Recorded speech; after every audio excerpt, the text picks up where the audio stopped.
Good evening, everybody. Good evening. Good evening.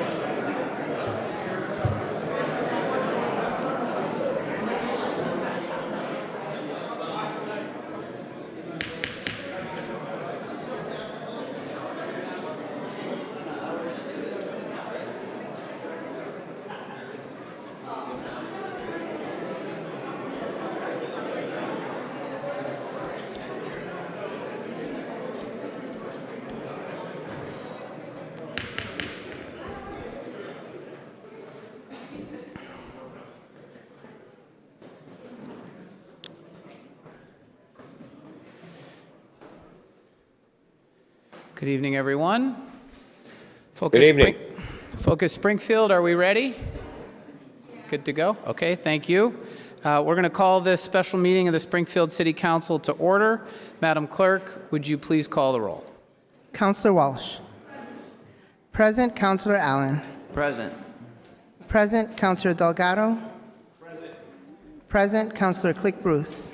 Present. Present Councilor Govan. Present. Present Councilor Brown. Present. Present Councilor Davila. Present. Present Councilor Curran. Present. Present Councilor Santinello. Present.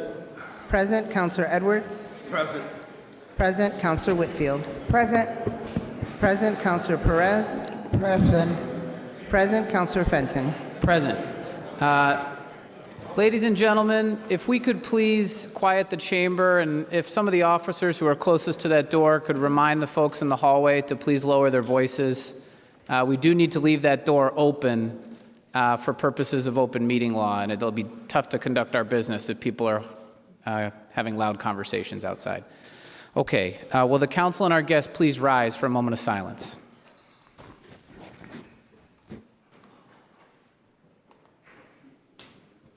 Please remain standing for the Pledge of Allegiance. I pledge allegiance to the flag of the United States of America and to the republic for which it stands, one nation, under God, indivisible, with liberty and justice for all. Thank you. Madam Clerk, before we call the first item, I just want to acknowledge that we are joined here today by Representatives Gonzalez and Ramos, as well as Senator Gomez and our Mayor, Dominic Sarno. Madam Clerk, please call the first item. The first item is an order amending Code Chapter 27, Article 4, Section 27-26. Okay, thank you, Madam Clerk. This matter was referred to committee at our last meeting. There was a committee meeting conducted on this subject earlier today by Councilor Click Bruce, and we do have the administration as petitioner in the audience today. Mr. Mayor, we'd welcome you if you'd like to say a few words about this petition. Thank you, Mr. President. Thank you to the members of the City Council. Thank you to Public Safety Chairman LeVar Click Bruce, and good luck in the state tournament, LeVar. You've done a hell of a job with the boys team. Hoop on that. And I also, again, the Council President Fenton, thank you very much for calling this meeting. Myself and Deputy Chief Larry Akers will be making opening statements, and then City Solicitor Judge John Payne is here to address any questions or comments you might have also. So I want to again thank the City Council for unanimously passing the Home Rule petition on first step, and also the Second Amendment on first step. Deputy Chief Akers has been universally praised, including with DOJ. The retirement question, which was brought up, my understanding, on Monday's meeting, once again, we will clarify for you, and I'm going to read directly. This is from Susanna Baltazar, our retirement director. After reviewing the Home Rule petition and confirming with Parawak and our board attorney, Lawrence Akers, would continue contributing to the Springfield retirement system after the age of 65. His retirement allowance will be based on his age, length of service, and average salary of the highest 3 consecutive years, which is normally the last 3 years of employment as the member of the Springfield retirement system. So I would hope that that would put that to bed. To Deputy Chief Akers predecessors, Flynn, Fitchett, Barbieri, Clapper, and now, for the first time ever, the top cop will be a black top cop. And I say that because anytime you're the first, that has to be acknowledged and respected. But his predecessors had all the authority to run the Springfield Police Department. Larry Akers needs that same authority, command, in order to continue to move our public safety front forward to run the department. I know there were some comments pertaining to the old Board of Police Commissioners, and I know there were some comments on a Facebook post. We're looking to take the politics out of this. If you remember correctly, in the old days, it was not what you knew, it was who you knew to move forward. And I say that, and I believe even Deputy Chief Akers will comment on that situation. When I first took office some 16 years ago, I had many minority officers come to me and speak to me saying, we never get a fair shot. That's why we don't take the exams. And I gave them my word. I said, take the exams, and you will get a fair shot and a fair look. Proof's in the pudding. We have a department that is above parity, from top ranks all the way down. We have the most diverse department in the state, if not in New England. You look at what we have, it reflects our community, it reflects our demographics. So on the post there, it's like looking to go back to the good old bad days, and we don't want to revert to do that. Now, the consent agreement with DOJ is specific with the court agreement, which I follow, on discipline. I've enlisted and appointed, you have a board that deals directly with discipline. They have the final say on discipline, period. Independent board. And of course, you have the Post Commission, which is state-created, and the decisions that we make or render, complaints are all sent down to the Post Commission as another checks and balance.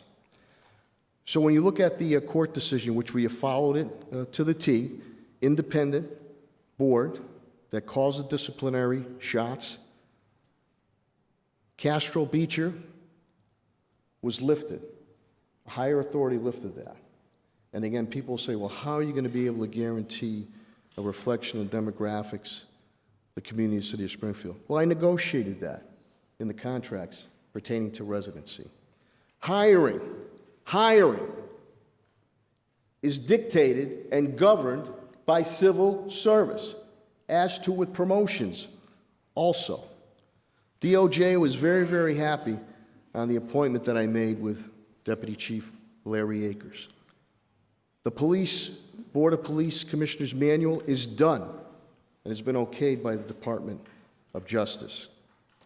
I know that you brought across a sunset clause, which I said that I would move to and agree to on that. And then when you look at it, we have another academy coming out, and I believe total is 30, but 25 are ours. They'll be coming out in April, mid-April or so, maybe later in April. How many of those would you state are minority in that academy?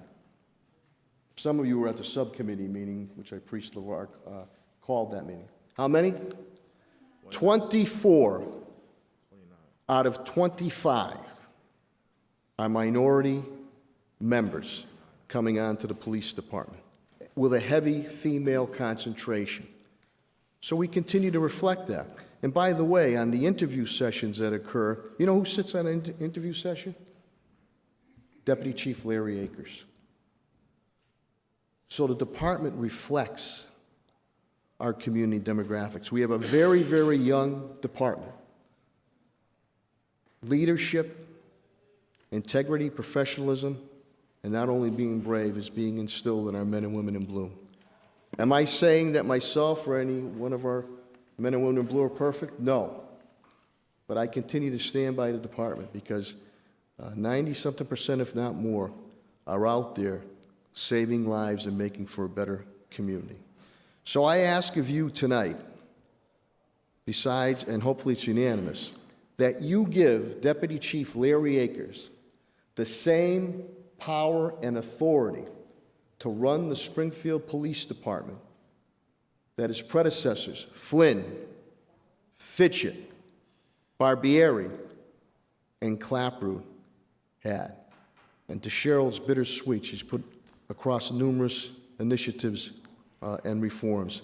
I know Larry wants to continue to move it forward on that direction. So that's what I ask of you tonight, and I'm proud of the men and women in blue.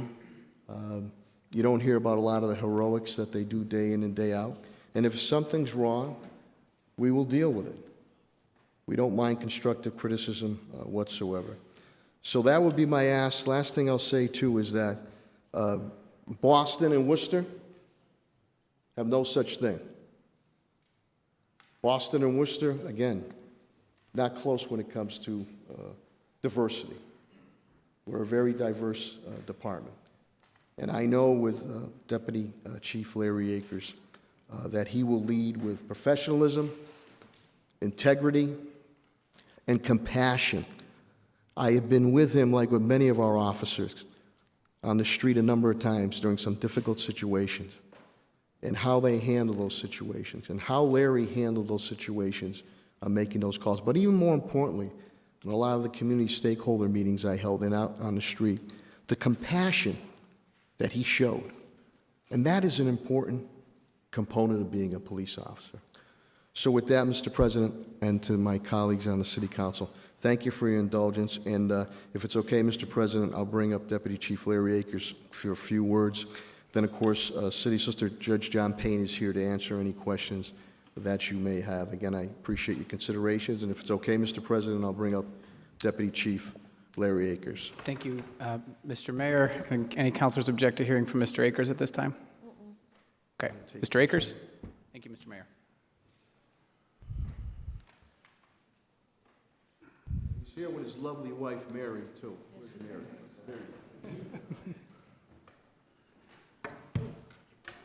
Good evening, everyone. Good evening. First, I'd like to thank you for giving me this time to speak on the Springfield Police Department's behalf, and especially my behalf. I want to thank all the police personnel that showed up. I think last week when I was here, my support base was called into question. Well, obviously, you were all listening, and thank you. I think you put that question to rest. Thank you.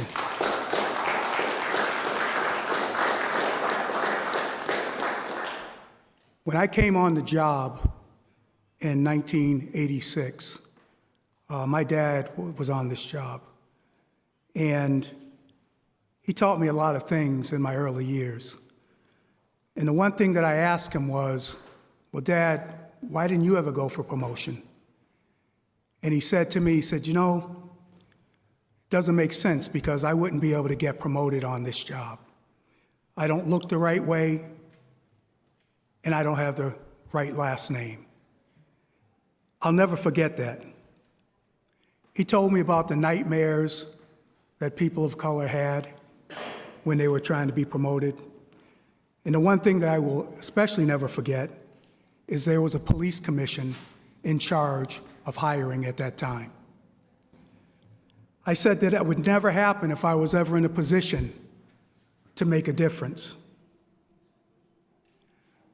Being in a position that I'm about to embark upon right now was unheard of in the past. And that was mainly because of the way things were back then. There's no way in the world, given the opportunity to hire and to promote, that I'm ever going to go back to those days. Because I was part of the people that couldn't get promoted because I didn't look the right way or have the right name. So all I can tell you is that when I take the position of police superintendent, I'm going to be fair, I'm going to be honest. I know what we've gone through in the past. And as I said, we're not going back there. If you are deserving to be hired on the Springfield Police Department, you'll have a job. If you are deserving to be promoted to sergeant, lieutenant, captain, deputy chief, you're going to have a job. And I stand by that. As the mayor said, hiring is governed by civil service law. I can't just willy-nilly decide who comes in and who doesn't. And if they did it in the past, those days are done. There were many people that looked like me who suffered in the past. Well, it's about time to have an even playing field.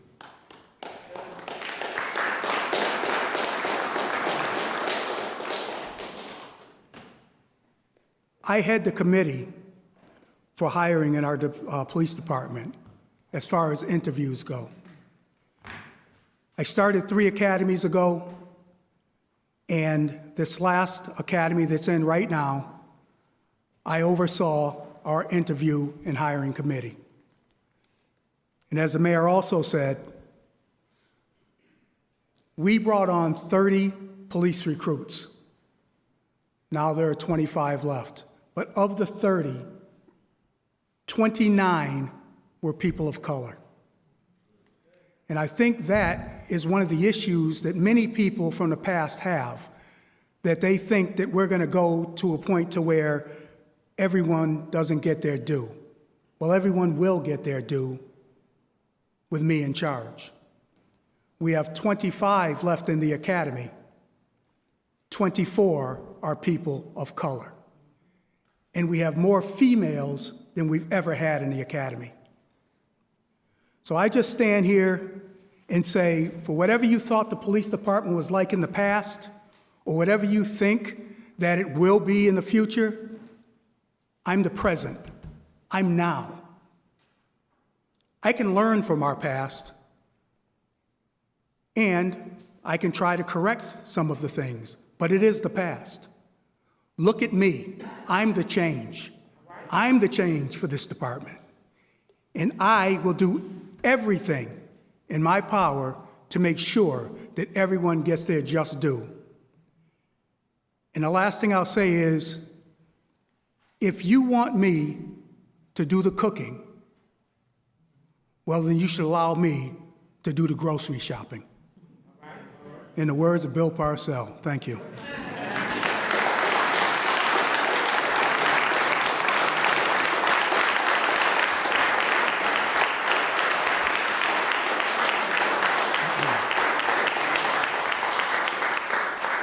Thank you very much, Deputy.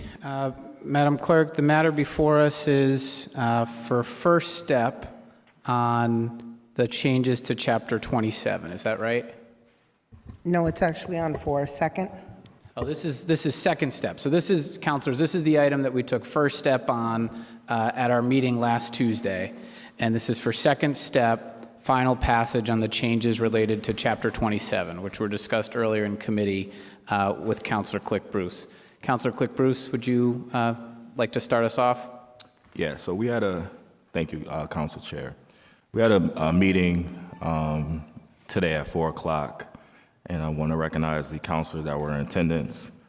Councilor Mike Fenton, City Councilor Kateri Walsh, City Councilor Maria Perez, City Councilor Zeta Govan, City Councilor Brian Santinello, City Councilor Milo Brown, and City Councilor Tim Allen. And I hope I didn't miss anybody.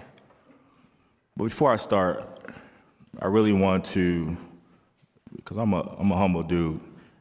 First of all, Adam, Senator Gomez, I want to say I apologize for not reaching out to you and just having a conversation. Also to State Rep Ramos, thank you for your commitment. Also to State Rep Carlos Gonzalez, I respect you because you actually picked up the phone and called me and had a conversation. That, for me, goes a long way. And I want to also say, those that came before me on this city council and fought hard to put in provisions to make sure things are in place for people that look like me, I appreciate you. I truly do. Because I am a product of racial profiling and different things that happen in our community, but we're looking to move forward. Also, so what I'd like to bring forth is an amendment to this after hearing testimony from the residents, from our state officials. Also had a good conversation with our colleagues, some phone conversations and face-to-face meetings regarding this decision. And I also want to say I stand with Deputy Larry Akers and his family. But to this amendment, which will hopefully cover both, and we can work on the language, but I want to make clear, upon the conclusion of Mr. Larry E. Akers' service to the city of Springfield as a police superintendent, this provision shall revert. Heard our colleagues in the state government, heard from our colleagues here as well. I think the language shouldn't be revisited. It should be automatically revert to the provision in effect immediately before this amendment. So that's my proposal to this. In the words of City Councilor Davila, this wise and humble body, I will propose this as an amendment, bring forward to the City Council. Okay. Thank you, Councilor Click-Bruce. So that's made in the form of a motion for an amendment, is that right? Correct. So the amendment reads, upon the conclusion of Mr. Lawrence E. Akers' service to the city of Springfield as police superintendent, this provision shall revert to the provisions immediately in effect prior to this amendment. Is that right? Correct. Okay. Motion made by Councilor Click-Bruce, seconded by Councilor Brown. Is there discussion on the amendment? Councilor Brown. Thank you. Thank you, Mr. President. I watched the last meeting. Unfortunately, I wasn't able to attend. I was dealing with a death in the family. I was one of the members who fought and sued the mayor to have this actually put into place. What I didn't want to do, and what I did think when we wrote it the first time anyways, I believe we wrote it the wrong way. Okay, we fought for the people to have a choice, but then we took the power from an actual police official who will have consequences if they make a mistake, to now allowing the mayor to pick five civilians. So I would have never wrote it in the first place to allow the mayor to pick the five civilians, five people to actually join it. I believe that the community should have been able to do that. So I believe that was rushed. And believe it or not, the mayor is my colleague, one of my mentors. If you gave me the choice, or anyone in this room the choice, to pick five people, he got to pick the five people. So when we passed it in a way because we weren't happy with what was going on in our police department. My dad is a police captain, well, retired police captain, head of internal affairs. So I remember the struggle and the racism that went on.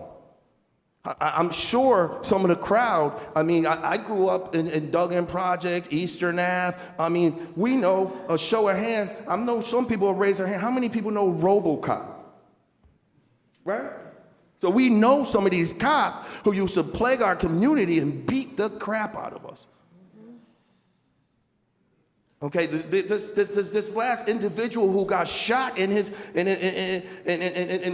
he can't, he hurt us, he's hurt. The cameras went off all of a sudden. See, I'm a cop's kid. With Larry, what happens is, we know it wasn't done properly. So now you have the ability, because we have a diamond in the rough, someone we can trust, someone with integrity. I remember the guy in Holyoke who turned that around. Now we have a guy who really cares, and he don't look at color. I remember when I was 18 and in school and all that, anytime we got in trouble, we got arrested. There was no favors. You're talking about a man who has so much integrity. That's why we did it. So I said, okay, well, let's make a sunset rule, because we don't want to keep revisiting this thing over and over again.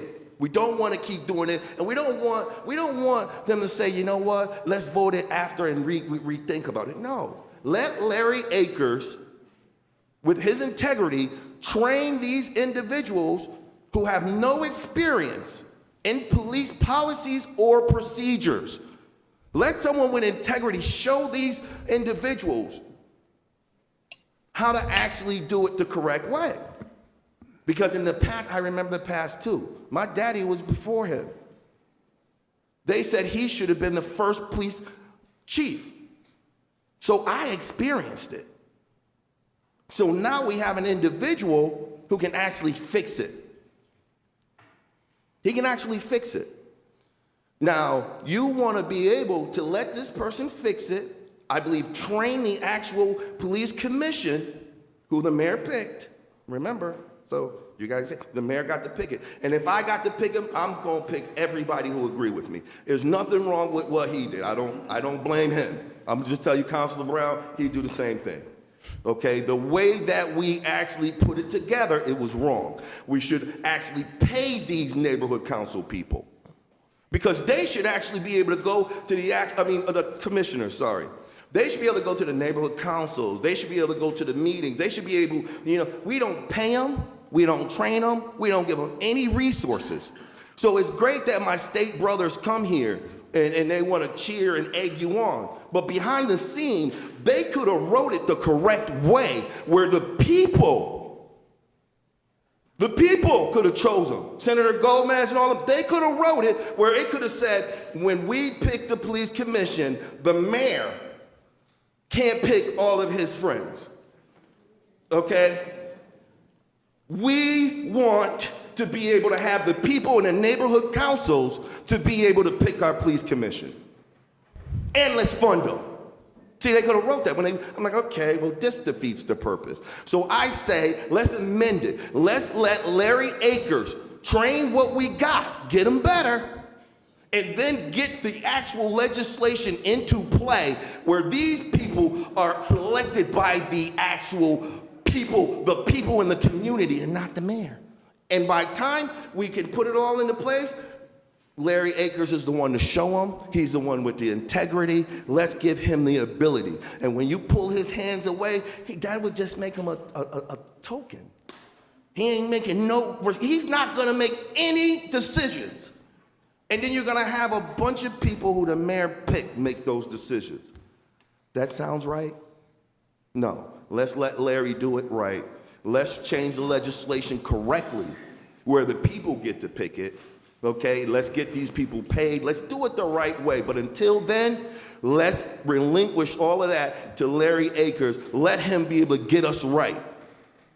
And then when he get us right, no one else can do it. We ain't gonna even revisit it.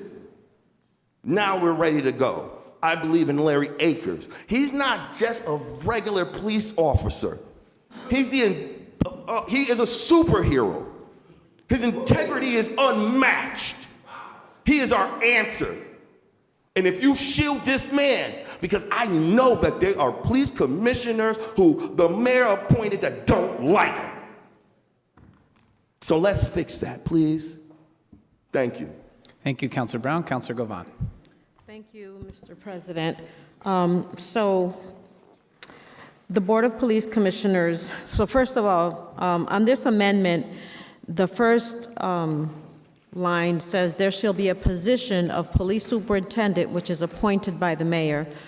That right there, I think, is my first problem with that statement, because prior to the Board of Police Commission being instated after a long fought battle that went all the way up to the state Supreme Court, the mayor changed the commissioner's title to a superintendent, which never existed. So it sounds like what we're doing here is we're putting into law that there's now going to be a superintendent instead of a police chief. I think, first of all, it should be a chief, not a superintendent, as has been for decades here in the city of Springfield. So the second one has precedence over all members of the police department. I believe that the chief of the police department should have the day-to-day operations of the police department. They should run the police department the way they seem right. I'm going to, as with the amendment that was written today, I will support, like Councilor Brown said, the appointment of, I'm going to call him Chief, Chief Akers, as the police chief in the city of Springfield with the powers that Commissioner Clapprood had and all the commissioners before her, as long as we can revert back to the police commission, which is law in the city of Springfield. And that's what the amendment says, correct? Thank you. So that's first and foremost. I did, and I'm sure all the other councils did as well, receive a statement from the Pioneer Valley Project, which basically outlines the hard-fought battle between the city council and the mayor, again, going all the way to the Supreme Court. I agree with what the Pioneer Valley Project Board of Directors said, in that this conversation should have happened a long time ago, way before we had the need to talk about a new superintendent. We're often, I believe, as a humble and wise body, negligent in our duties when we don't think about those things ahead of time. I don't like to be reactive. I'd rather be proactive, and thinking about those things ahead of time would eliminate this necessary confusion that we're having today. So the Board of Police Commissioners, when it was instated after it became law, as I said in the committee meeting, at that time, the mayor decided that he did not want them to have the power to hire and fire. And he set before them an MOU, which some of the commissioners said to me they weren't aware it was an MOU. They were told that it was a document saying that they're now police commissioners. They weren't told, and I don't know if they read it, they probably should have read it, but they didn't. So they weren't told that it was an MOU basically rescinding their powers, which is law. So that's against the law right there. And I know that Mayor Sano has said that they have the final say on all discipline issues in the department. However, I don't understand how they can have all say when all complaints don't go to them. They only receive complaints after the IIU sees them. The IIU decides to send them a complaint or not, which doesn't make any sense to me, and I don't think that that's what the ordinance says. So again, I think this is something that we don't, again, I think Rep. Gonzalez said it, we're not in a rush. This is not something that we need to hurry up about, because that's another thing that I feel like happens in the city council, is that we get presented with opportunities and issues that seem timely and that we need to hurry up and do something, you know, and all of that is until it's time to fix a street. Then we have to wait and we have to wait. And for a speed hump, we have to wait and we have to wait. But then some things like this, when there's no rush, we can wait on this and we can think about this and really listen to the community. You heard 10 testifiers today. 3 of them were state legislatures, but 7 community members, right? That's just a microcosm of our city. That means there are hundreds of other residents in the city that feel just like they feel, and we need to listen to them like this council listened to them in 2014, in 2018, and now in 2022 is when the High Court agreed that this is legal and that it is law. So again, I urge all of us, I don't think that Chief Akers is going to take office tomorrow. So I think we have time to talk about this and to think about the language that we're going to be using in our city, which, you know, if we amend this today, then we're going to say, okay, now there's a position of police superintendent, which never existed before. Police Commissioner Clapperud. You know, and again, I want to reiterate my commitment to the city, to the Springfield Police Department. I have friends and I have family that are in the department, and all over the country. I have, my brothers are 4 veterans of the armed forces in this country. And for the longest time, and we talked about it in the committee meeting, we have not been treated fairly. People of color have not been treated fairly or justly or equally. So I think it's time that we need to slow down and start thinking about this, because I was thinking about our meeting last week and how proud we all were, all of us, that we're such a diverse body, right? We haven't arrived. We're here. Now it's time for you to listen, right? Because just because we have a diverse body doesn't mean that we've gotten there. We have a long way to go, right? There are still police officers in the department now that don't feel like they are getting a fair share. And I've heard that from their own mouths. I've heard it. I've talked to them. They trust me. I'm not going to say names, of course, because I told them I wouldn't. But I think that we need to be sure and you know, secure in our decision, right? Even if we don't make one today. Again, I have every confidence in Chief Akers, and I know that he's going to do the right thing because of his experience in the department. But what happens in 5 years when he retires, and who that person is going to be, and what their choices are going to be? We want them to be the chief of police for the Department of Springfield, and we want to follow the law that this city council made and adhere to the police commission as the ordinance is written. Thank you, Mr. President. Thank you, Councilor Govan. Councilor Whitfield. Thank you, Mr. President. I just have a couple clarifying questions. Councilor Govan wanted the chief language changed. Is that going to be a separate proposed amendment? There is an amendment on the floor that's been made and seconded. We have to dispose of that before we can entertain another amendment. Okay, Yeah. all right, thank you.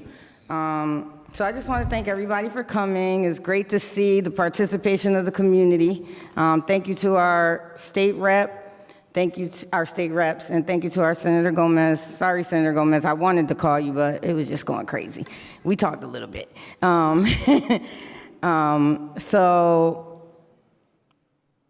I have to say that I support Larry Akers also. We have had, all of history, there's been no person of color. So we come to the point where there is, and we say, let's strip him of everything. So we don't even know if he's going to do the fair or right thing because we haven't even given him a chance. We haven't given him a chance. So that in my heart doesn't seem right. But what does seem right is reverting back to the law that the city council put in place, and I was here then. I was here. I came in. At first, I voted against the police commission. I'm not even going to lie, because I was like, how can they come in and learn everything that the police department knows? How will they be able to make these decisions? And then, based on the conversations that I was having with my colleagues, what I was hearing in testimony, and then thinking about my own career path, I said, well, everything can be learned, right? Every single thing can be learned. Like, even learning to be a city council is a learned position when you get here. There is no rule book for it. So I said, okay, I changed my position, and I voted for the Board of Police Commission. At that point, it's the law. We are the legislative bodies. We set the law. No one's above the law, but apparently Mayor Sarno thought he was above the law at that time. And then it went to the Supreme Court, and they agreed. This is a legislative body, and we set the laws, and they're there to be followed. And the Board of Police Commission Memorandum of Understanding, which I have right here in front of me, did the exact opposite. It just kept things the same way. They've been operating outside of discipline. And that, to me, is wrong. And so when we talk about reverting back to the way it was, I want to make sure that we put in some wording that says that memorandum is null and void. That memorandum has got to be null and void, and hopefully when we come to the table and put together a better, clearer memorandum of understanding that is explained to the police commission that's appointed by the mayor, we hope that it is explained thoroughly, there's a lot of mumbo jumbo in here. Like, I really had to do some due diligence and go to the MGL laws and figure out what this is saying. There was some words in there that said none of this is really binding. We could change it at any time. That's what the memo says. That is what the memo says. We could change it all at any time. And it also says that once the Board of Police Commission finished their term, the memo for that police commissioner is, the contract is over, the memo is over. So there's a lot of language in here, and it's tricky. And I don't think that we should be tricking people that we're appointing. I think everything should be crystal clear. Their roles and responsibilities should be crystal clear, and this isn't it. And so I would ask to further amend. I don't know if it's the appropriate time to just add it to the amendment, but this memorandum of understanding as it stands is null and void. Everything else that my colleagues have said, I agree with. I agree that we put into the ordinance a police chief. Now, this fake superintendent name was also made up in the memorandum of understanding. And we can't just make up whatever we want when we want. We can't do it. We can't say this is what we want, so we're just going to stick it in there, we're going to slide it in, and then it's going to be what we follow. That is not right. So I, too, agree with the title of police chief, and I will support that at the time, because it's the law that we put forward. And I'm really glad that the amendment says revert, because if it said anything different, I would not support it. I'm not revisiting. I'm not doing any of that, because revisit doesn't mean nothing. It means that we could forget and never revisit it again. But revert puts some real meat and teeth to what we're trying to say and what we're trying to do and what we're trying to accomplish. But it's our time. I know that wasn't my quote, but it's our time to give our person a chance to do what's right by all people. I'm not just saying people of color. If you got the years of service, if you got the civil service test, if you are doing everything right, if you don't have any type of claims against you, no matter what color you are, you should be promoted. That should not matter. Race should not matter in decisions of this magnitude. It should just be a fair process. And it hasn't been. Years and years of hasn't been. I mean, I got family members, and I have a godson who was killed, and we paid $1 million settlement by a police officer, and that police officer was promoted a few years later. Now, you tell me how that's fair. We paid $1 million, so something went wrong, and the family wasn't even notified that this was coming up because they could have came in and objected to that promotion. That type of information needs to go out to the community. I don't know if other people know that they're supposed to be notified if there was a civil infraction with an officer, and they should be notified when promotions are coming, and I hope that's something that you will adhere to, Chief. I'm gonna call you Chief. So we gotta turn it around, like this entire city, we gotta turn it around and start doing what's right. Like Councilor Brown said, this is not for friendship. I'm glad the DOJ is here to even put some perimeters around how police commissioners are appointed. Now we got perimeters, and they got to submit resumes, and they got to apply and things like that. That's great. All that had to come about, though. I know I talked to Council President Fenton, and he was saying the same thing happened with the residency. Like, you change these laws, and then all of a sudden they're implemented. But there has to be a time that we learn and grow, and I think this is also a time for us to learn and grow. It's a time for us to learn if this will work. And if it doesn't, we could do something else. This is not the end-all, be-all, folks. We change laws all the time that we have already changed before, that we have changed since I've been on here, and I've only been on here 5.5 years. So we can change it again if it doesn't work out. But right now, I'm going to say I support the amendment. I want to add, if possible, at the right time, to make this Board of Police Commission Memorandum of Understanding as written null and void upon reverting back to the ordinance. Thank you, Mr. President. Thank you, Councilor Whitfield. Any other councilors? Councilor Davila, followed by Councilor Perez. I will yield to Councilor Perez if you allow me next. Councilor Perez.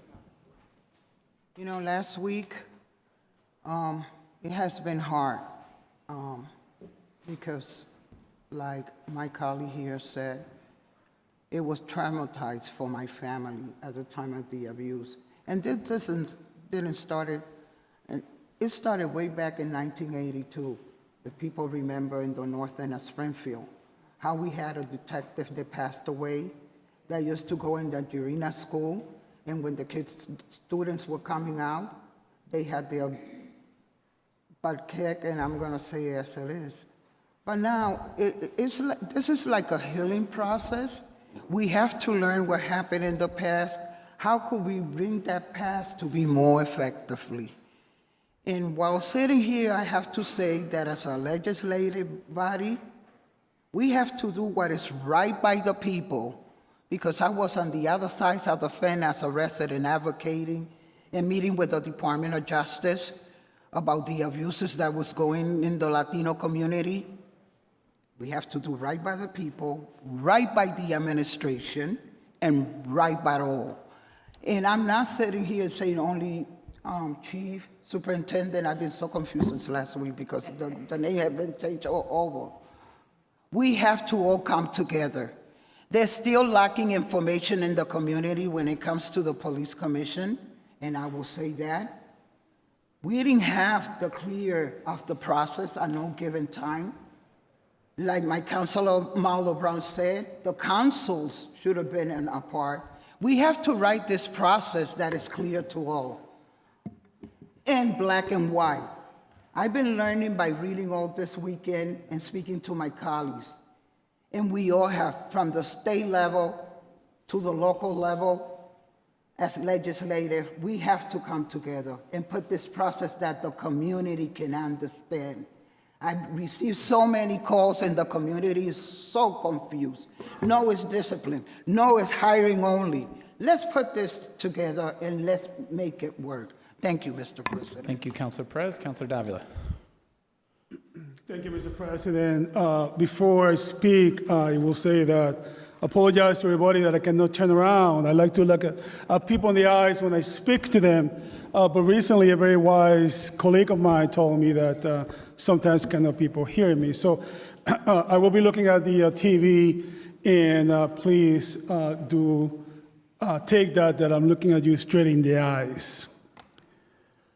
First of all, I would like to say that in my time in this wise and humble body, as I often say, there has been two things that have kept me up at night. Two. One, when the mayor came here and asked, I believe it was at the time, $100 million in bonding. I believe the plan back then was to invest that money to create interest. That's a big ask. I remember talking to the cop for the time, TJ, and honestly, that kept me up at night. It's a big ask with real implications, financial implications. You know what's the other vote, Mr. President? This vote has kept me up last night. I also want to take this opportunity to say that I am absolutely thrilled to see this room packed today. Maybe Focus Springfield can turn the camera around so they can see how beautiful it looks. Thank you, Focus Springfield. You have deputy supporters, committee members, and in the background, many, many cops. Many who I know personally, many who I have shared the arduous job of the street, the sweat, the coldness, the hunger that comes with serving in public service. I want to make that very clear because as this room should have been this packed last week. Not today, last week. Neither here or there, it is happening now.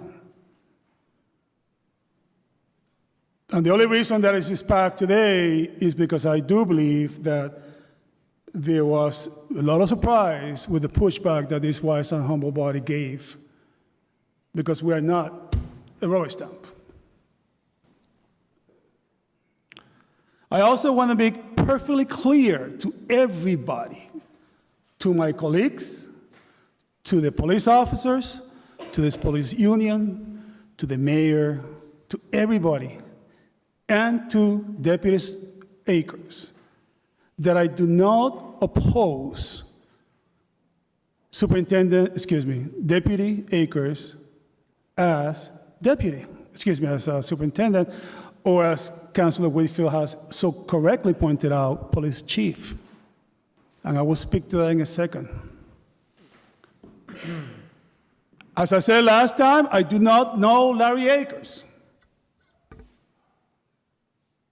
I have seen him a couple of times at events. I see him in these humble chambers before when he was presenting to us.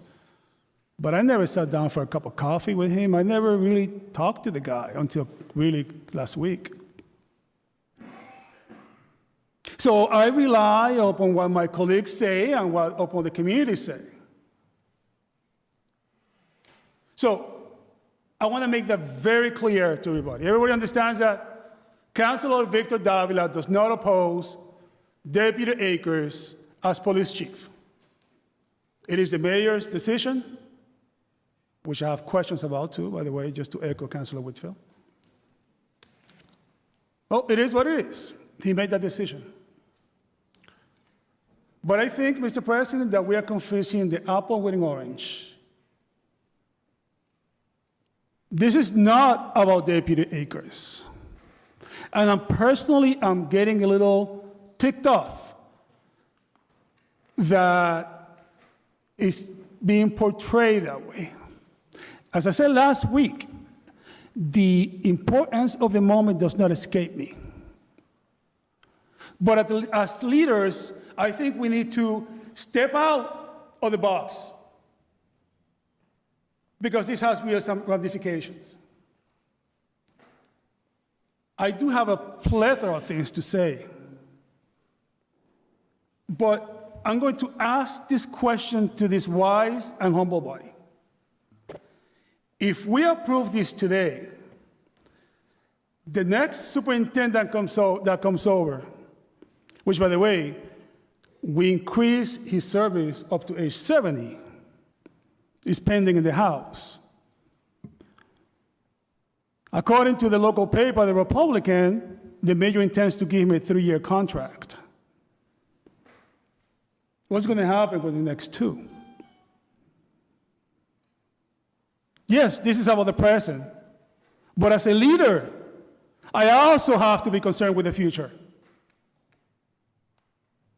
We have to be concerned with the future. And with that, personally for me, even though I did not create this fiasco, I would like to say to Deputy Akers, my apologies to you, sir. Because I do believe you're a good man. And I'm so sorry you're getting caught up in this nonsense. I really am. But this is not about you, and you know that. This is about the process of law. Because this is a country of law. Do I want you to succeed? Of course. Do I want you to make this department the best department in the entire country? Yes, I do. But I ask this body this question. After Deputy Akers retires, whenever that might be, and we get the next superintendent in front of us, a police chief, and he says to us, if you want me to do the cooking, you should let me do the groceries. To quote Deputy Akers himself, he said a little while ago. What are we going to say to him? No. Why? I would be asking that question if I was the next superintendent after Deputy Akers. Wait a minute. You let him do the grocery for the cooking, to use his words. Why are you letting me do the grocery to do the cooking? It's going to come back to bite us in the butt. This is serious. We need to look at this very carefully. I have already registered my objection as to how quickly this is moving. This is shoved down our throats. And I do not function that way. We are leaders. Counselor, if you could try to wind up your remarks. You're over 8 Thank minutes. you, Mr. President. Thank you for the time check. We are leaders. We need to be above the fray. Those are my words for now. I will come back with other comments. Thank you, Mr. President. Thank you, Counselor Davila. Counselor Allen. Thanks, Mr. President. Mr. President, I would like to call the question. Okay, there's a motion to call the question. Is there a second to the motion to call the question? Point of order. Seconded by Counselor Walsh. Point of order, Counselor Click Bruce. I know there was a couple of amendments that were being made. This is a motion to call the question on the amendment proposed by Counselor Click Bruce. Motion made by Counselor Allen, seconded by Counselor Walsh. 2/3 majority is required. Madam Clerk, please call the roll on the motion to call the question. On the motion to call the question, Counselor Walsh. Yes. Yes, Counselor Allen. Yes. Yes, Counselor Delgado. No. No, Counselor Click Bruce. Yes. Yes, Counselor Govan. No. No, Counselor Brown. Yes. Yes, Counselor Davila. No. No, Counselor Curran. Yes. Yes, Counselor Santinello. Yes. Yes, Counselor Edwards. Yes. Yes, Counselor Whitfield. No. No, Counselor Perez. Yes. Yes, Counselor Fenton. Yes, more than sufficient. Motion to call the question passes. Madam Clerk, could you please call the roll on the amendment proposed by Counselor Click Bruce? On the amendment, Counselor Walsh. Yes. Yes, Counselor Allen. Yes. Yes, Counselor Delgado. No. No, Counselor Click Bruce. Yes. Yes, Counselor Govan. No. No, Counselor Brown. Yes. Yes, Counselor Davila. No. No, Counselor Curran. Yes. Yes, Counselor Santinello. Yes. Yes, Counselor Edwards. Yes. Yes, Counselor Whitfield. This is on the amendment? Yes. Oh, yes. Yes, Counselor Perez. Yes. Yes, Counselor Fenton. Yes, more than sufficient. Amendment is approved. Any other counselors wishing to speak on the item in general? Counselor Govan has already spoken. Is there anybody else who would like to speak who hasn't spoken? What did you Counselor say? Delgado. Thank you, Mr. President. You know, as one of the newest council members, I've watched this thing throughout the last several years. And as I sat here over the last week, I wasn't able to make last week's meeting because of the change in times or whatever. This is a complicated issue. And I wanted to point out something that Councilor Govan had said in terms of the amount of time that we have. This is a big issue. And so the reason I voted no is because I feel that I, at this moment, don't have all the facts I need to make a proper decision on behalf of the residents of Springfield. You know, the managerial hat in me says if I'm a leader, I want to be able to pick my people.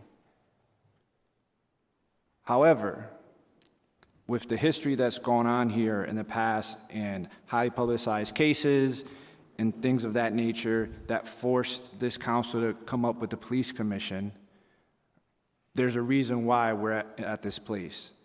And so for me, I felt like this commission hasn't had the opportunity to do what it's been set out to do. And there are folks here that fought for that. And so for me, at this moment, I feel like I can't vote on something that I feel, to quote Councilor Govan, I'm feeling a little rushed. And that's why I voted no. And for me, I know Mr. Larry Akers, Deputy Chief Larry Akers. I don't know him as well as some other folks. He's a great man, but to me, this is about the position, and this is about the long-term success of this police department. And so I want to make sure that I'm making the best and most intelligent vote possible with all the facts, and having amendments thrown. I mean, I got 2 pieces of paper. They're both the same thing. One said proposed and one said existing, and they were both the same thing. And so for me, this is why I voted no. Thank you, Counselor Delgado. Okay, Counselor Govan. Thank you, Mr. President. I'm hoping that at this time I can make a motion to change superintendent to police chief in this amendment, and then I would gladly vote yes on the amendment. Okay. So I make a motion to change the title superintendent to police chief. Second. Okay. So to clarify, Counselor Govan has made a motion relative to the matter that's before us. It's Chapter 27. And So is your motion is to strike all references to the term superintendent? Counselor Govan? I'm sorry, sir? So I'm just trying to clarify what your motion is. So with respect to Chapter 27, which is the one that's before us currently, you want to strike all reference to police superintendent and replace that with police chief? Yes, sir. So if that's the case, we really don't need A, right? Because we already have a police chief. So all we would have to do is say but the police chief shall have precedence over all members and employees of the police department, et cetera, with chief interjected where superintendent is. Okay. So that's a motion made by Counselor Govan and seconded by Counselor Whitfield. Is there discussion on that motion? Counselor Brown. Yes, thank you, Mr. President. I really, just for the sake of the audience and the community, you guys really truly understand how this actually works. When it was first presented, it was presented as a revisit. A revisit means we can vote on it again. Like our colleague Rep. Gonzalez said, words mean power. And my colleague Councilor Whitfield said, words mean power. If you say revert, that means it goes right back to them. They can't revisit it. We're not going to revisit it. It is done and said. Okay, they cannot legally, no, we're using the correct terminology, which the word instead of revisit, and I told, the administration, you can't use revisit because we already voted for it. This was the law. This is what the people want. Make sure it reverts back and it never can happen again. So with this particular language, it will never, ever, not ever, you never have to worry about anybody after him. It will never, ever, ever be revisited. It reverts back to the community, and when it is put back to the community, hopefully we'll have the legislation in play where these actual police commissioners are selected by the public and the people. Thank you. Thank you. Counselor Allen. I wonder if we could have City Solicitor John Payne, clarify this for us all. Judge Payne here. Good evening, Judge.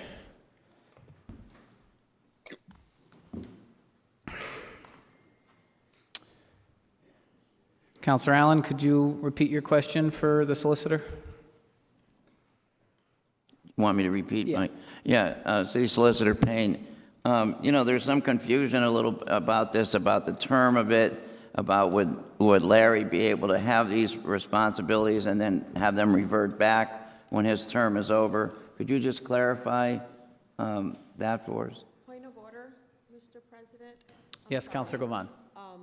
So we're voting on the motion to change superintendent to police chief. Correct. Because I know that reverting back is the second agenda item. Am I correct? So there's two agenda items on for tonight. One pertains, this is the first item that we're dealing with, which is Chapter 27. And this is the provision that deals with the police chief position. And so we took first step on that at our last meeting. And Councilor Click Bruce's amendment, which was approved by the council, states that if these changes to Chapter 27 pass tonight, then upon the completion of Larry's service, Deputy Akers' service, it would revert back to the law before that. You've made a new motion to make a second change, which would be to change the term police chief to police superintendent. And I believe that's what Counselor Allen is asking Judge Payne about. About the name? About the name, that's your change, to change the name, correct? The motion to revert back has already passed. Already passed. Okay. Yes. So Counselor it's about Allen. the name. Yeah, I just wanted that clarified, that there seems to be some concern about would this take place for the rest of the time? And I believe what we're voting on is to say that this takes place for Larry Akers' duration of his contract.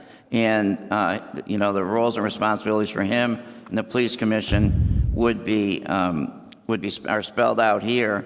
And then when his term ends, whether that's 5 years from now or whatever, that it would revert back to a discussion again about how those responsibilities are divvied up. All right. Judge Payne, would you mind speaking to that and the proposed name change?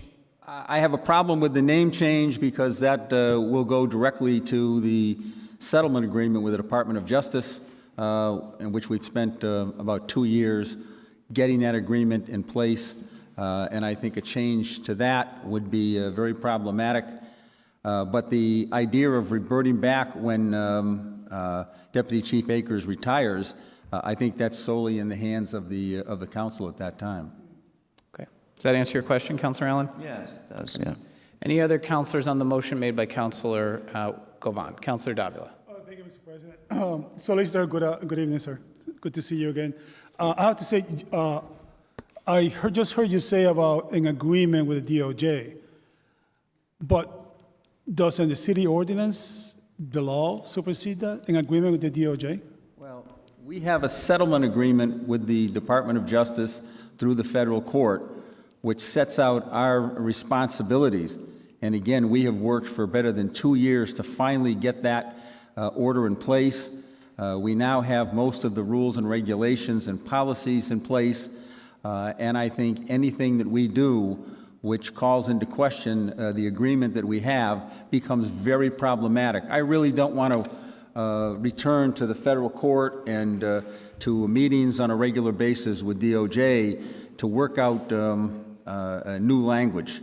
As I say, our office has spent, and the superintendent's office has spent thousands of personnel hours over the last 2 years in dealing with this. And I think anything that comes in and challenges that today will get us back in court and have us back dealing with the Department of Justice as if we were in the first stages of this. And I think that would be irresponsible on our part to do that when we've worked so hard to get this agreement. Right. Thank you, Judge. Solicitor, if I may, Mr. President, I have to say you just confused me even more.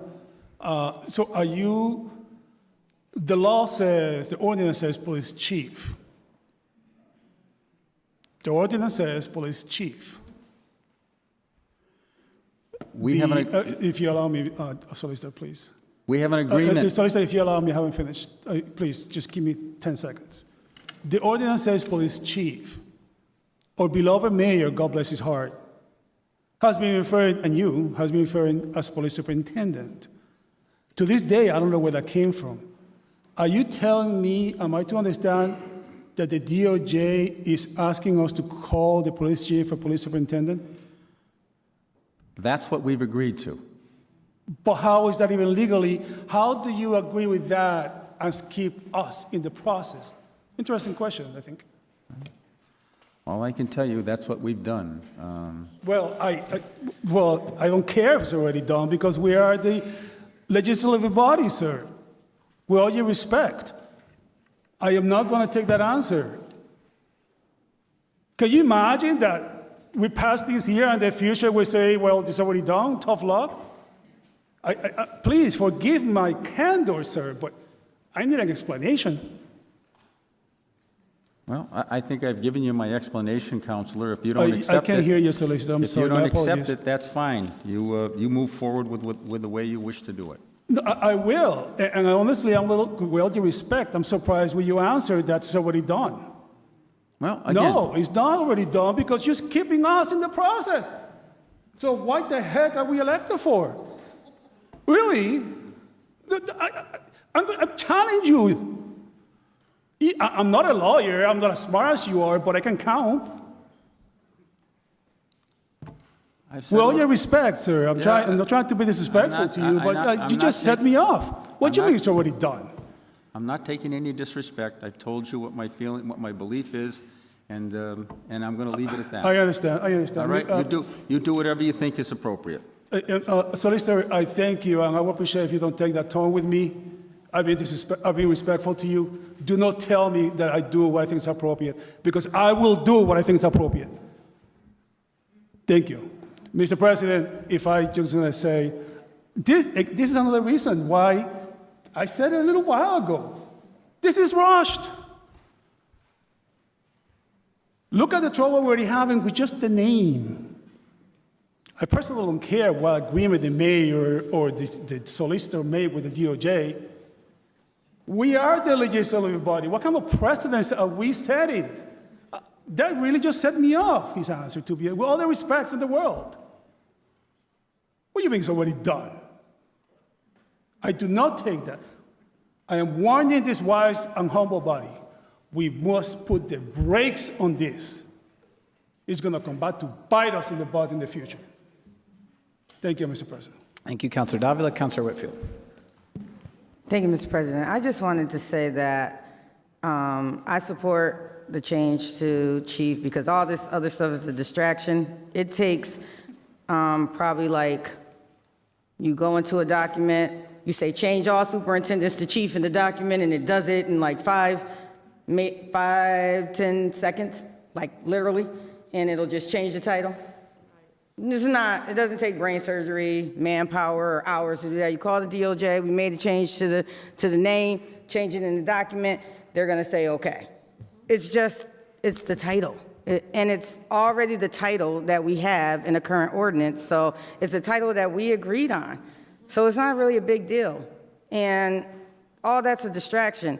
We put revert in, we can always, Councilor Brown, with all due respect, and not going after you, I don't want you to think that, but we can always come back and revisit something if we want to as a body at any time, right? Even if we revert back and we say, oh, this Board of Police Commission is not working, you guys see it's not working, we gotta do something, we can come together and we can change it again because we are the legislative body. So regardless of what Judge Payne said or what others may think, no disrespect to anybody, not even Judge Payne. That was his opinion, and I'm respecting everyone's opinion and listening to what everyone has to say, but I don't think it's that big of a deal to make the name change in a document, and I don't think the DOJ will think so either, but I'm not 100% sure. It could be something big, but we can cross that bridge when it comes, if it becomes a big issue, and revisit it again. Like, none of this, like all counselors are saying, have to be rushed. But I don't think that's a big of a deal, and that's all I had to say, Mr. President. Councilor Perez. So for clarification and understanding, so we could change the name and vote on it, and what are the implications after? And I heard Judge Payne saying a lot of documents. We in power as a city council of renaming the title? So I'll invite Judge Payne to respond to that, but we have the power to change the title. But your other question about what are the implications of that, that's for the law department to answer. So Judge Payne, the question is, what are the implications of changing the title back to chief as opposed to superintendent? Is that right? Well, the first thing that happens is that there has to be some sort of a selection process, whether an exam or an evaluation team that comes in. And based on that, that will result in the person that's the highest in either the evaluation or civil service as being selected as the superintendent, or in this case, the chief. So again, the council can do what it wishes to do, but there's no guarantee that the best qualified candidate in Deputy Akers gets that job. And I think every person on this council should recognize that and make that clear when you're explaining to your constituents why the best candidate was denied this job. Thank you. Solicitor Payne, does that answer your question, Councilor Perez? Yes. Okay. Councilor Delgado. The judge could stay up. Judge, you got another question coming up. Councilor Delgado. So I just want to make sure I understand this clearly. So you're saying if we revert back to a police chief... I'm sorry, Councilor. Can you not hear me? No, it's my age. In my All right, ears. it's okay. So for me to understand this clearly, you're saying if we revert back to a police chief, then it goes back to a civil service type of way. So my understanding, what you explained earlier, was that the DOJ had us change it from commissioner to superintendent. Correct. I guess my question is, how did we ever go from police chief in the first place to commissioner? I think they went off the civil service list, and that was before my time, but I think they went off the civil service list and created the position of commissioner. So And then it became a contractual position.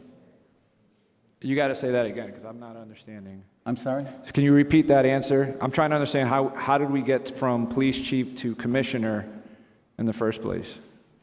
You want to explain? What's that? Yeah, out of civil service, with the control board, wasn't it? Yes, the control board. So it was a control board issue? Yes. Okay, that's what I want to understand. And then from there, the DOJ is telling us to go there. So it's a civil service thing, whether or not we want the civil service involved in picking. Is that how I'm understanding it? So Well, you do superintendent, and it's up to the mayor. If you do police chief, it's up to the civil service? Well, I think no matter if it's a police chief or a commissioner or a superintendent, the ultimate selection is made by the mayor, because he would be the appointing authority and that's part of the charter. He has the right to select that individual. But again, the mayor has already told you that he has been of the belief that the top person who tests out or is evaluated out is the person that gets the job. Yeah, I'm not arguing the point of the mayor being able to choose the person. I'm just trying to understand the difference of the civil service impact of the superintendent, having the superintendent name versus a police chief name. That's what I'm trying to understand. It's just when the control board, I don't know whether 2005, 2006, 2007, when they disbanded the police commission, they created the position of commissioner. Okay.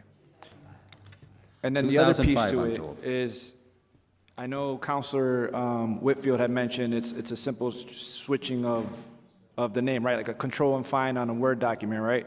But the police chief or the name is one piece of it, but then we copy everything else within the ordinance. So I'm trying to understand, are there things that conflict with what this council has already passed before by going backwards versus a simple control and find and switch the name? That's what I'm trying to understand as well. Okay, so, thank you, Counselor Mr. Delgado. President? Does that Oh, go conclude ahead. your questions? Okay. Counselor Santinello, are you trying to be heard? Yes. Okay, you have the floor. Judge Payne, if I heard you correctly, you said that if we change this tonight to police chief, we may be jeopardizing Larry Akers' appointment. Is that not correct? Yes, that's exactly correct. Okay. You know, Okay. I don't know Deputy Chief Akers. Obviously, he's a good test taker because he is he's the deputy chief. But somebody else could come in and score higher, and all of a sudden you're left with a situation where, in my opinion, and I think the mayor's opinion, the best qualified candidate to take over this job no longer is in the running. So, again, I'll leave that at that point, Councilor Santinello. Thank you, Judge Payne. Thank you, Counselor Santinello. Counselor Whitfield. So, as much as I probably hate to do this, I'm going to agree with Judge Payne because I heard that.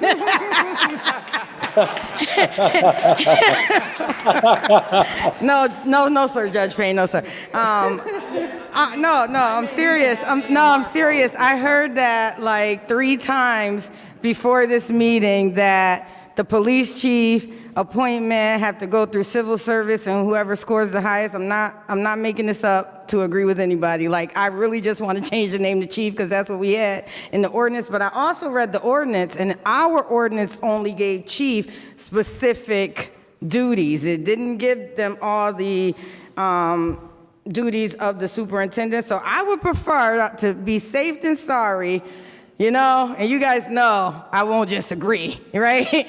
To keep it superintendent because it's the safest choice for us, because I honestly did hear that even today, that if you change it to chief, it may go through those civil service exam tests. So I'm just throwing that out there. I know what decision I'm going to make, but I wanted to tell the truth. Thank you. Thank you. So, but you're sticking with your second on the motion, Counselor Whitfield, right? You second? It was motion made I by. withdraw the second. You withdraw your second. Okay, so there's a motion on the floor. The second has been withdrawn. Is there a second to Counselor Govan's motion now that Counselor Whitfield has withdrawn? Well, I'd like to amend it before somebody seconds it.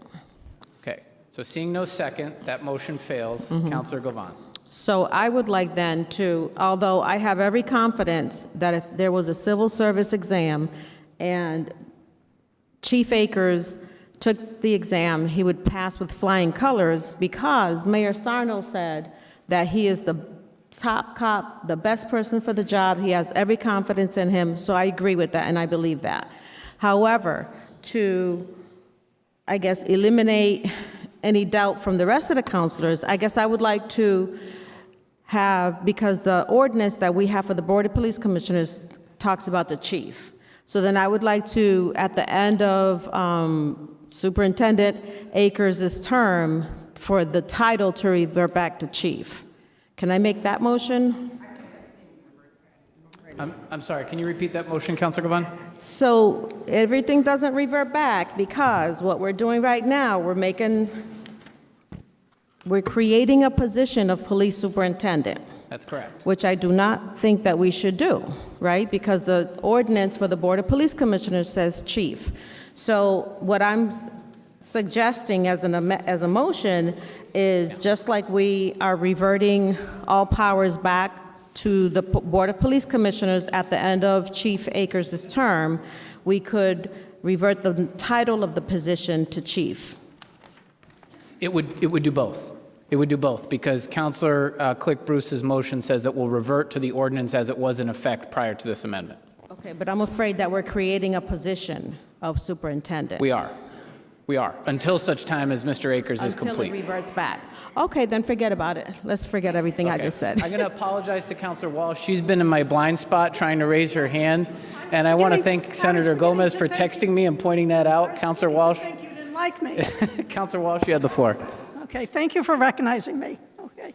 I'd just like to say that I think Judge Payne gave a very reasonable explanation.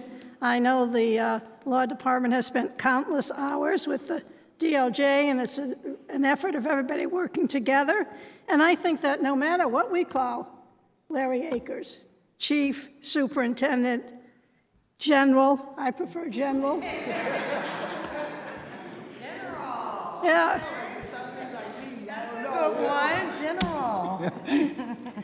You're going to do a great job, because I think this is a fabulous appointment.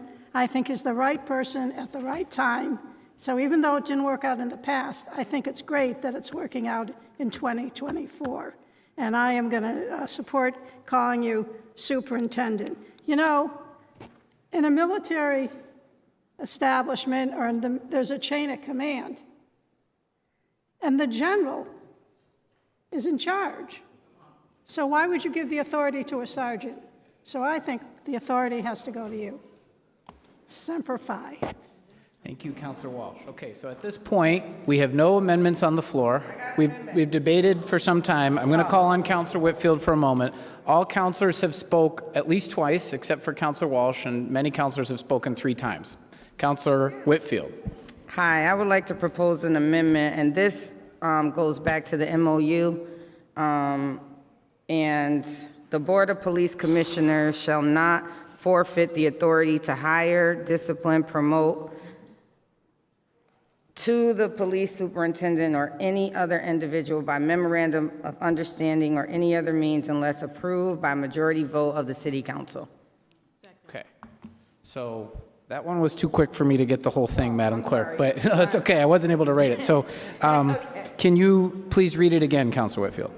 The Board of Police Commissioners shall not forfeit the authority to hire, discipline, promote to the police superintendent or any other individual by memorandum of understanding or any other means unless approved by the majority vote of the City Council. Okay. So there's a motion on the floor by Counselor Whitfield. Is there a second to that motion? Seconded by Counselor Govan. Madam Clerk, were you able to transcribe the entirety of the motion? I got about 3/4 of it. So the Board of Police Commissioners shall not forfeit the authority to hire, discipline, or promote. Then there's an ellipses. That's where To the police superintendent or any other individual by memorandum of understanding. One or second. Oh, sorry. By MOU Yeah. or any other means, unless approved by majority vote of the city council. Okay.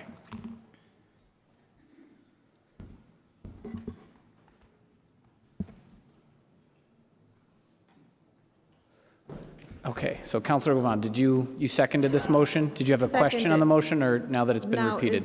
Is this for the second agenda item? Well, we're still on the first agenda item, so we can't entertain amendments to the second agenda item yet. We're still on Chapter 27, which pertains to the superintendent position and reclassification of those Okay. duties. So yeah, I second that motion. Okay. Any councilors' discussion on this motion? Councilor Davila. I appreciate Councilor Whitfield's intent, and it kind of makes sense, to be honest with you. I kind of feel like I'm screaming fire. There's fire in the house, nobody's really listening. I feel like we are collectively walking to the bowels of fire. That's how I feel right now. With that being said, I do see, I appreciate the intent, Councilor Whitfield, but I guess I have more of a question than a comment, maybe from the president or even you, Councilor Whitfield. If we pass this in its form and we approve a an amendment reverting powers back to the ordinance, correct? Am I correct? Did I fall asleep, or is that correct? Couldn't understand your question. Is that correct? We did approve an amendment reverting all powers back to the ordinance, correct? The way that it's written. I want to make sure that we're clear on that. That we did approve that about half an hour ago. We did, upon the completion of Deputy Akers' service Correct. as superintendent. Which means that the police superintendent will go back to police chief. Correct. That according to our interpretation, actually the way that it's written, because a blind mind can see it, that the police commissioner shall have the power to hire, promote, discipline, and firing. So my question is, if we put that amendment in there, it's kind of a moot point, isn't it? Because we are, by passing that ordinance, which I appreciate the intent, we're still giving all the powers away. And why in the name of Christ we will do that after such a long, arduous battle is beyond me. So that's the way I'm looking at it. And maybe, Councilor Whitfield, you could throw some clarity. Again, I appreciate the intent. And Councilor Whitfield? Really good points today. I can't take it from you. So I guess what I'm trying to say is now, or even when it reverts back, that the MOU cannot be created without a majority vote from us, which means we will have the authority to review the MOU before it's signed by the police commission. That's what I'm trying to accomplish. So maybe I need to add some wording that says, before the whole thing that I read, that I say upon reversion of the ordinance, like reverting back, then all those other words. Councilor, if I may, maybe a friendly amendment, if the form is appropriate, maybe we can say something to the effect, so that will be section E then, because we have A, B, C, we pass the reverting, so that's section D, correct, Mr. President? So maybe section E, which is what you are talking about, could say something to the effect, and I'm just thinking of this as you speak, that section E shall not sunset. It will not Everything else before that will revert except section E. In other words, what we're doing is we are just saying no to the MOU. I'm on board with that because I have a lot of questions about this MOU and its legality. Yeah, that's why I want to put something in place that protects us so that we can see what's being signed and what's put in writing. So what happened previously doesn't happen again when they put in the hiring and promotion went to the superintendent. That, we didn't review that. We didn't see it. It was just at the time that the Board of Police Commission was appointed, they were given this MOU to sign saying this solidifies your appointment, and they signed it. And they were new, and maybe they didn't want hiring and promotion powers at the time because they didn't know what they were doing, really. I don't know what the reason for them not signing. It was a very new process, but now we have an opportunity to make sure that, you know, nothing like that happens again. And if we want something to change, that's a way to also do it. So they cannot just administratively put something together, say sign it, and it's the law. Because we are the legislative bodies and we make the law. So that's what I'm trying to prevent from happening in the future. Maybe, if I may, Mr. President, maybe with regards to the motion, maybe the motion is more appropriate for the second item. Once we discuss it, maybe we should say something to the effect, section E, where it says the police superintendent shall not be given powers by MOU or other means that is not granted, specifically granted by ordinance. Superintendent, as much as it's about the Board of Police Commission. It's the Board of Police Commission. It's really about an illegal MOU being formed and passed to people and signed. Like, that's what it's about. I'm trying to prevent that in the future. And so, I don't want to send this committee, guys. So, any help with phrasing? My feeling is that we said this in the beginning of the meeting, this is rushed. This is extremely rushed, and we're 2 hours into this already. And, you know, so I will. Councilors, if we could, just through the chair, please. Oh, I'm sorry, Thank you. That's okay. Mr. President. So, you know what I'm trying to say? I do. And I know that you can't speak, and you're the lawyer. So we have Councilor Allen who's asking to be heard. It sounds like Councilors Davila and Whitfield are trying to troubleshoot this amendment. One issue that might result from this, if the solicitor wishes to speak to it, is that this does restrict and go beyond the terms of what we've posted here for open meeting law purposes, and it may additionally propose a restriction on charter powers, meaning appointment powers of the mayor.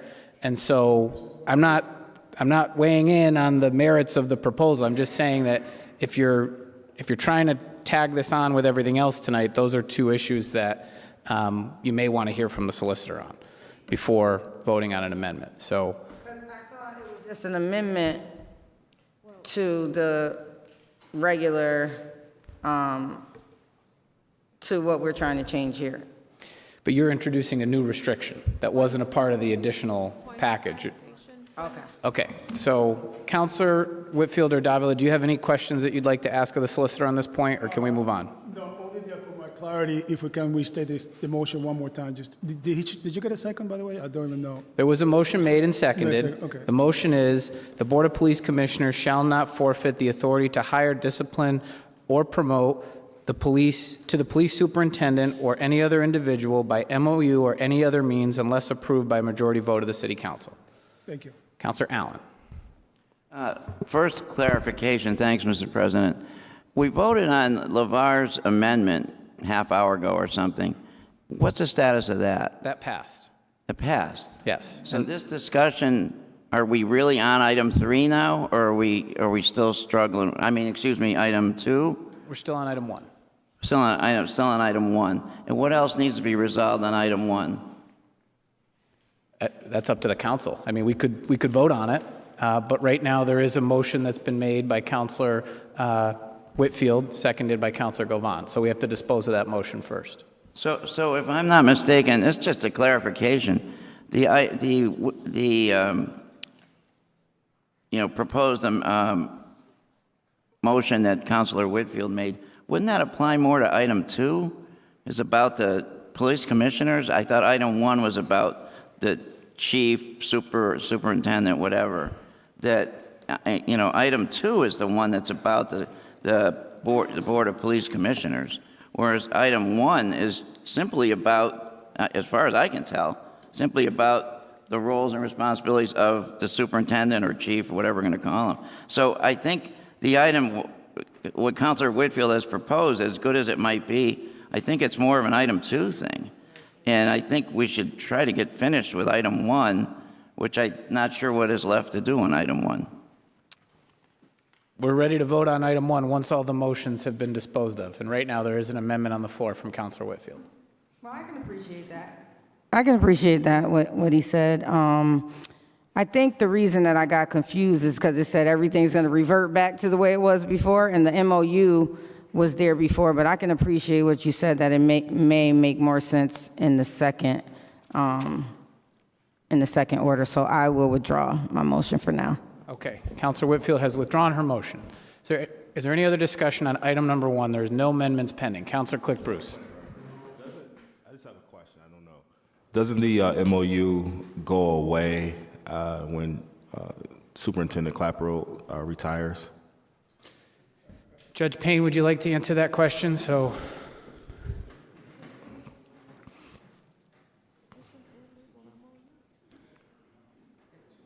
the question from Councilor Click Bruce is what happens with the existing MOU once Deputy Akers is made superintendent and these ordinance changes go through? I don't know. I would think it remains in effect because you're not changing you're not changing the position if it's still a superintendent, but I'd have to do some research on that. Just to throw a lifeline here, if it's okay with everybody. There are some things in the MOU that talk about other aspects of service on the Board of Police Commissioners that aren't related to the powers of the superintendent or the chief, et cetera. Is that right? Correct, yes. And you'd want those to be in place no matter what? Yes. Okay. Okay. Thank you. Councilor Govan. That's leading. Thank you. I agree with Councilor Allen in that motion probably belongs on item number 2, because we know that the MOU was not a legal MOU. It didn't go through any channels. It was just created by I don't know who and put forth in front of them to sign. And I agree that right now, as Superintendent Akers is going to take over the police department, he's going to continue, having the power to hire and fire, as we said last week, I believe. So I think when we look at item 2, which is agenda item number 2, which is regarding the Board of Police Commissioners, I would like to see that motion, an amendment, be put on that section right there, referencing what Councilor Whitfield said. Thank you. Any other discussion on the matter that's before us, a vote? There's no motion on the floor right now, correct? There's no motion on the floor. I feel like the dog that keeps screaming here. So there's been a lot of talk back and forth. Questions about superintendent, police chief, its precautions. Then we talked about reverting powers back. Then we talked about the moment. Then we talked about basically, which, unless I'm reading from a different script, that the reason that we're doing, that they want us to do this, is because that's who the mayor wants. Okay, I get it. I understand. That's his prerogative. So he thinks, because let's not forget, there's a law in the books, police chief. I think we keep missing that point. Things that we are rolling over to the whim or to the will of the mayor, with all the respect to the mayor, who I know is sitting right behind me. My apologies, Mayor, I cannot look at you in the eyes because otherwise people will not hear me at home. I don't feel comfortable with this at all. And this MOU and having the solicitors sit here and say, I don't know, or the question of the MOU gives me a great pause. It really does. I think, again, we're walking into the fires, into the gutters, into the bowels of legal hell, in my opinion. You all might not like this, but I do make a motion to send this item to committee so that we can talk about this. There's a lot at stake here, and I keep repeating it. There's a lot at stake here. That's my motion. Anybody wants to Motion made second by it? Counselor Speak on the Davila conscience. to refer item number 1 to committee. Is there a second? Point of order. 1 second, Counselor Brown. Is there a second to the motion? Seeing none, the motion fails. Counselor Brown. Withdraw. Okay. Any counselors, any further discussion before we're ready to vote on item number 1? Seeing no discussion, I'm sorry, point of clarification. Yeah. We've already voted on item 1. we have not. We have not voted on item 1. We have not voted on item 1. We voted on the amendment The to item amendment. 1 Okay, from thank Counselor you. Click Bruce, and we had a variety of made, seconded, and withdrawn motions, but we're now Can I ready to call the vote on item number question? 1, I believe. May I Okay. call the question? Madam Clerk, seeing no further discussion, please call the roll on second step final passage of the changes to Chapter 27, Section 27-26, second and final step. On second and final step, Counselor Walsh. Yes. Yes, Counselor Allen. Yes. Yes, Counselor Delgado. No. No, Counselor Click Bruce. Yes. Yes, Counselor Govan. Yes. Yes, Counselor Brown. Yes. Yes, Counselor Davila. No. No, Counselor Curran. Yes. Yes, Counselor Santinello. Yes. Yes, Counselor Edwards. Yes. Yes, Counselor Whitfield. Yes. Yes, Counselor Perez. Yes. Yes, Counselor Fenton. Yes, more than sufficient. Ordinance is adopted. Thank you, counselors. Madam Clerk, item number 2, please.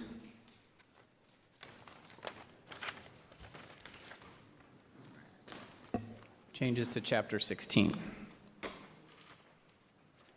Item 2 is changes to chapter, an order amending Code Chapter 16, Section 16-16, Article 19 of the Board of Police Commissioners. Thank you very much, Madam Clerk. Before we get into discussion on this item, I believe Councilor Click Bruce has what I understand is a non-controversial amendment to this one, which matches the amendment to the first. Councilor Bruce.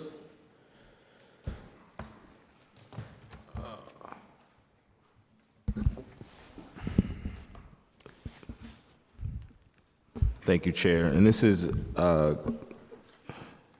amending Code Chapter 27? 16. 16. Okay. I have So- a language here if you'd like me to repeat it. Yeah, it's the same language. So the motion you made for the last chapter was, upon conclusion of Mr. Lawrence E. Akers' service to the City of Springfield as Police Superintendent, this provision shall revert to the provisions in effect immediately prior to this amendment. Is that the amendment you'd wish to make for Yeah, this? that's correct. It's the same statement I made earlier. Yes. Is there a second? Seconded by Councilor Brown. Okay. Any discussion on this amendment which matches the last one? Seeing none, Madam Clerk, please call the roll on this amendment. On passage, Counselor Walsh. Yes. Counselor Allen. Yes. Yes, Counselor Delgado. No. No, Counselor Click Bruce. Yes. Yes, Counselor Govan. Yes. Yes, Counselor Brown. Yes. Yes, Counselor Davila. No. No, Counselor Curran. Yes. Yes, Counselor Santinello. Yes. Yes, Counselor Edwards. Yes. Yes, Counselor Whitfield. Yes. Yes, Counselor Perez. Yes. Yes, Counselor Fenton. Yes, more than sufficient. Amendment is adopted. Any discussion on the matter? Councilor Whitfield.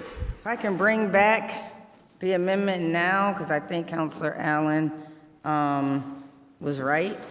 And it's just an additional layer of oversight based on the laws that we implement. It shouldn't be, it's not trying to take away any power from anyone else. It's just making sure that the right verbiage, so we don't have to be at this place again. Like, through a MOU or through any other writing tools, we are protected that if such changes happen, it comes to us for approval first. And I think that that makes sense. I don't know if if my ordinance makes sense, but I'm gonna read it. I mean, my amendment makes sense, but I'll read it one more time. The Board of Police Commissioners shall not forfeit the authority to hire, discipline, and promote to the police superintendent or chief or any other individual by memorandum of understanding or any other means unless approved by majority vote of the city council. It may be a time that we want to, right? And then it'll come to us for approval. What if the Board of Police Commission doesn't work out and we need to do something different? It may have to come back to us. But right now, we want to make sure that it does come back to us, and that's the only safeguard I'm trying to put in place. Thank you. Okay, there's a motion made by Councilor Whitfield, seconded by Councilor Govan. Any other discussion on the motion? Councilor Perez. I'm just asking a question. Should it be only the memorandum of agreement or any communication? Yeah, I said, or any other means. And can you put chief in there too? Yeah, please, any other Chief or any communication. name. General.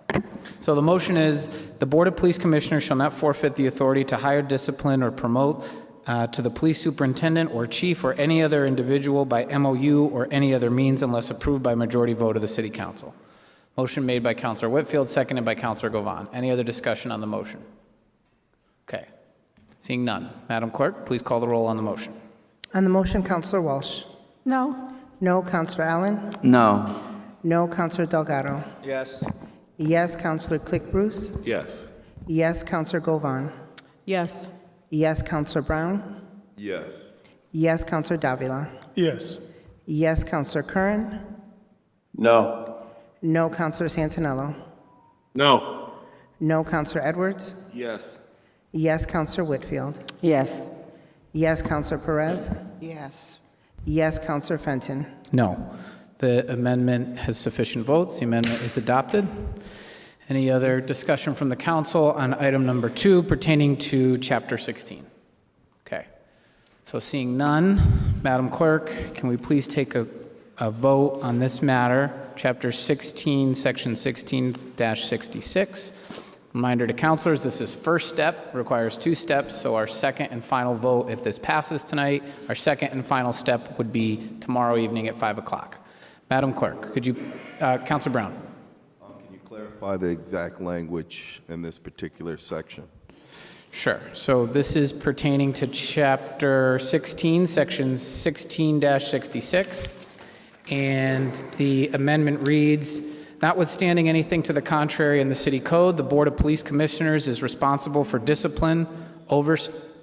disciplinary oversight of the members and employees of the Springfield Police Department, including conducting disciplinary hearings and determining conditions of discipline and termination where warranted, in accordance with the applicable laws, regulations, legal requirements, policies of the Springfield Police Department, and the Board of Police Commissioners Manual as it deems wise and proper.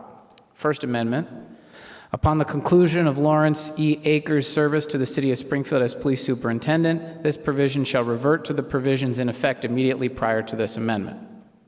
Second Amendment. The Board of Police Commissioners shall not forfeit the authority to hire, discipline, or promote the police superintendent or chief or any other individual by MOU or any other means unless approved by majority vote of the City Council. That is the current proposal. Thank you, Mr. President. Okay. Any questions about that or comments? Seeing none, Madam Clerk, can you please call the roll on the ordinance as amended? On first steps as amended, Counselor Walsh. Yes. Yes, Counselor Allen. Yes. Yes, Counselor Delgado. No. No, Counselor Click Bruce. Yes. Yes, Counselor Govan. Yes. Yes, Counselor Brown. Yes. Yes, Counselor Davila. No. No, Counselor Curran. Yes. Yes, Counselor Santinello. Yes. Yes, Counselor Edwards. Yes. Yes, Counselor Whitfield. Yes. Yes, Counselor Perez. Yes. Yes, Counselor Fenton. Yes, more than sufficient. First step is approved. Any other business this evening, Madam Clerk? There is not. Okay, so council will be adjourned until tomorrow evening at 5 o'clock. Their special meeting has 2 items on the agenda. One is going to be second step on the changes to Chapter 16 that we just voted on, and the second item under suspension is clarifying the special act for Mr. Akers on the retirement point raised by Councilor Davila. So council is adjourned until tomorrow evening. Thank you.